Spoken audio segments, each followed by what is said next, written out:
Hey guys, welcome back to the playground. I'm Adam. Glad you showed up. So today I want to do something a little bit different. I want to take a look back, at the past. Call it back in my day review. So what you're looking at here was an HPI Wheelie King at one point. If you're not sure what a Wheelie King is, I'll put a picture here. Basically, a Wheelie King was made by HPI. It was a twin vertical plate, plastic chassis looking monster truck.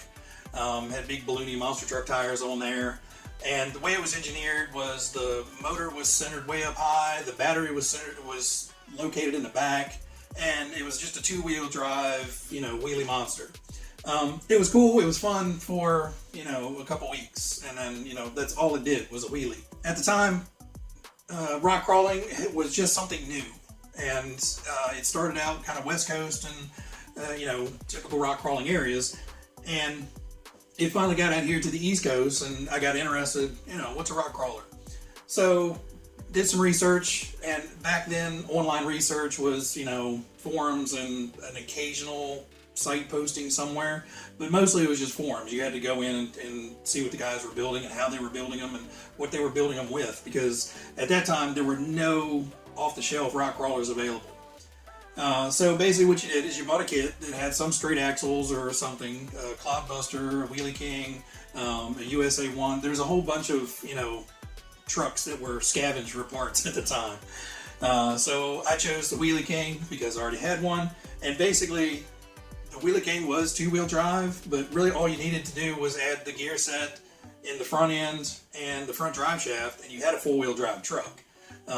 So that's basically what I did, is I bought the front gear set, lockers and everything, and, started manufacturing stuff.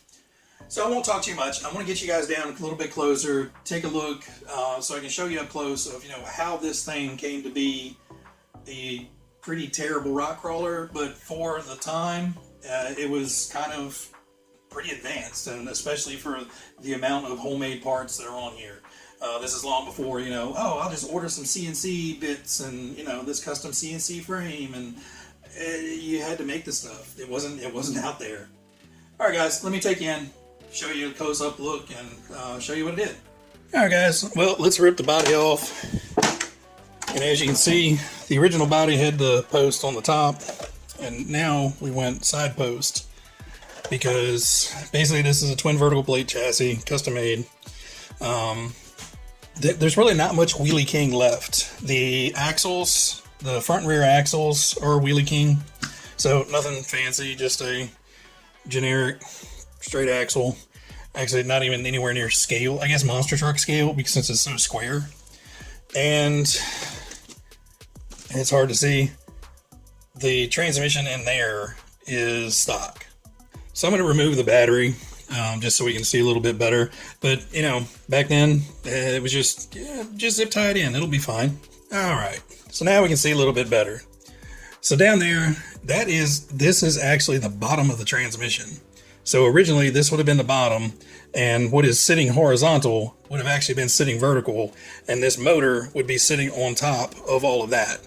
So essentially you had transmission, or the out drive of the transmission, the actual differential part of the transmission, and then imagine the motor would be sticking out over here, but all standing up. I know it's kind of hard to envision, but just bear with me, because I can show a picture of what the original one kind of looked like.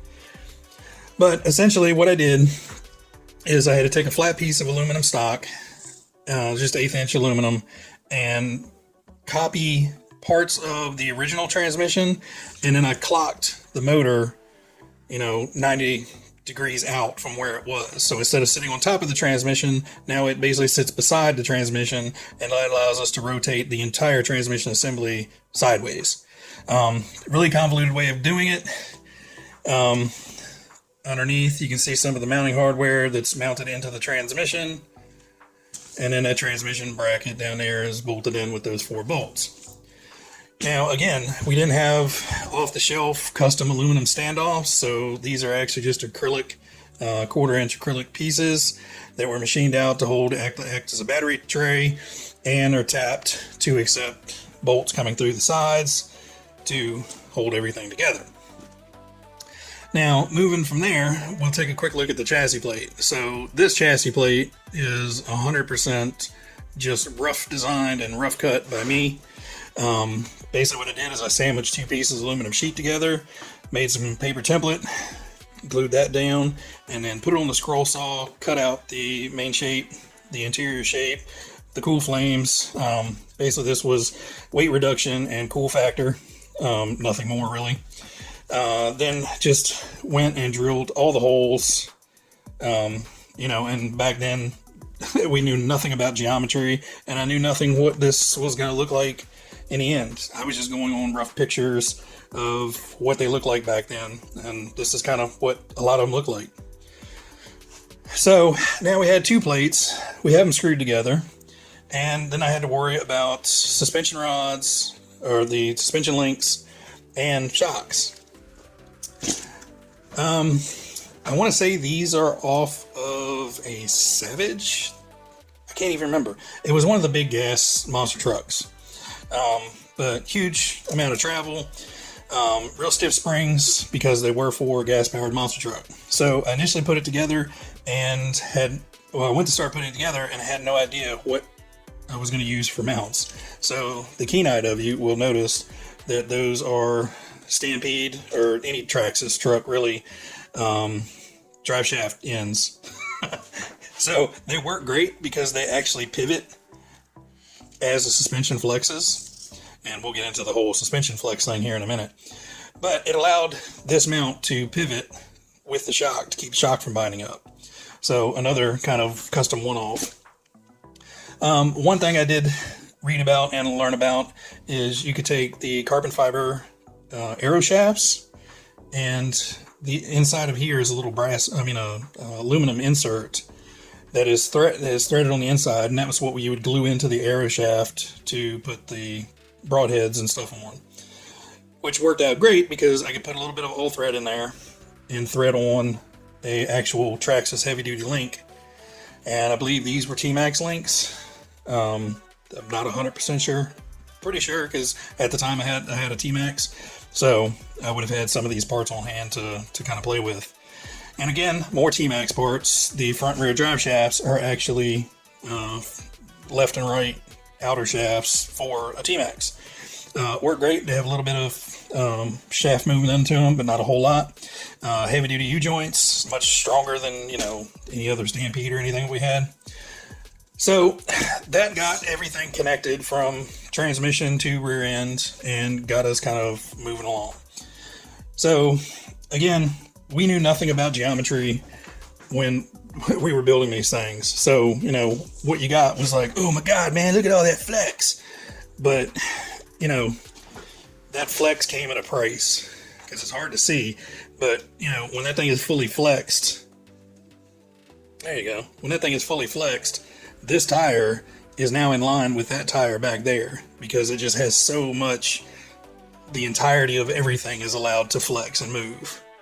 Now, I'm not saying it didn't work. It definitely worked. I've had a blast driving this thing around on the rocks. It just didn't work well. But again, this is long before we had anything. And you guys can see I've upgraded some stuff. I recently put a Hobby Wing speed control on. Okay, so on the front, we have the 25 kg Hexfly servo, old plain Jane Amazon purchase. It works pretty well. The rear has an old crappy, supposedly high torque servo. He struggle buses a little bit. But when I made it, I built front rear mounts that were the same, so I could do 4-wheel steering. And it was about a year or so ago, well, probably about 2 years ago, I actually picked this guy up and updated him, so I put the new speed control in. But these are some classic OG rock crawler tires, and when I originally had this, I just had really garbage 2.2, just regular kind of block tread tires on there. But these are the old Axial rock lizards, so when these came out, I bought them as soon as they came out, because these were specifically first tires I think were made specifically for rock crawling. I'm pretty sure these are some really, really, really cheap Stampede wheels, just generic 2.2 wheels that I put them on. And we've got an actual old school Novak 55 turn brush motor in here, because again, we didn't have crawler specific motors back then. They were just starting to come out, and this is, I think originally I had a 55 turn lathe motor in here. So any of you guys racers know the old tire truers and commutator lathes. A lot of them ran on like 55 turn motors, and that's what we started using for rock crawlers, because again, that's all we had. So I upgraded the front servo to the 25 kg hex fly, and then put the original front servo in the back to add the 4-wheel steering. So it has true 4-wheel steering. It's just the front works a whole lot better than the rear now, and you can see the whole chassis wiggle around steering it. So you see how soft and how flexible these things were. We'll take it out and I'll run it around just to show you. I got to strap the battery back in, but yeah, this is kind of what we sat around and thought up and built up back in the day. This thing probably has parts off of 5 or 6 different vehicles, stuff that was all handmade, a lot of stuff that was all handmade, and you know, a lot of trial and error. See what worked, see what didn't, and if it worked decent enough, that's kind of what we went with.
Alright guys, well, I hope you kind of learned a little bit of something about crawler history, or at least enjoyed me going over what all went into building this truck. If you guys liked it, throw a like down below, leave me a comment, ask a question. I'll be glad to answer anything I can if I know. But anyway, I'm glad you guys stopped by. I got some more videos I'm working on. Alright guys, everybody out there, be safe, be happy, and I'll catch you next time. Bye.